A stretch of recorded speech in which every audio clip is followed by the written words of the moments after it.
Olá pessoal, tudo bem? Bom dia.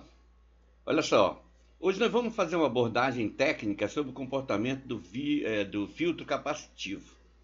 Qual é a importância do capacitor num circuito retificador de meia onda e de onda completa? Vamos ter dois exemplos. No retificador de meia onda, o filtro atua da seguinte maneira: o capacitor, que está em paralelo com a resistência de carga do retificador de meia onda, no final ele recebe a corrente que vem do diodo, carrega com valor máximo de pico, ele está em paralelo com a resistência de carga, mas ele carrega com valor máximo de pico. E observe no gráfico que ele carrega com valor máximo de pico, e logo depois embaixo tem o tempo em que ele não recebe carga vindo do transformador. Por quê? Quando troca a polaridade da senoide de entrada, da alternância de entrada, ele fica em estado de corte. Aí nesse tempo ele não conduz. Quando ele não conduz, o que acontece? O capacitor descarrega através desse resistor de carga aí. Ele fica resumido a um capacitor como se fosse uma fonte, e o resistor consumindo essa fonte durante determinado período. Que período é esse? O período em que troca novamente, ele recebe a carga. Quando ele recebe a carga de volta, no momento em que o diodo novamente realimenta o capacitor, ele ainda não descarregou totalmente. Então, ele já só se carrega com o valor da carga que ele perdeu no momento em que ele não estava recebendo cargas da energia do transformador através do diodo.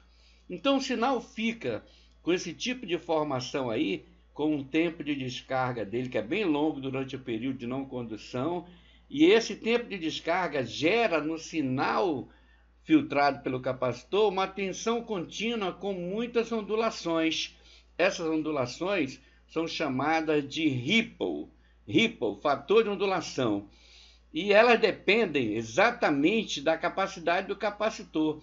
Quanto mais alta for a capacidade dele armazenar cargas, ele acumula um maior nível de tensão de pico e assim sucessivamente. O resistor, a mesma coisa. Se for mais alto o resistor, maior consumo de carga do capacitor e a redução da tensão acumulada.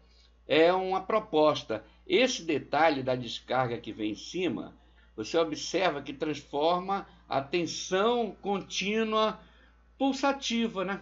Com fator de ondulação bem significativo. Isso na retificação de meia onda, como mostra bem aí o circuito aí na imagem. Logo do lado nós temos o circuito retificador de onda completa com filtro capacitivo.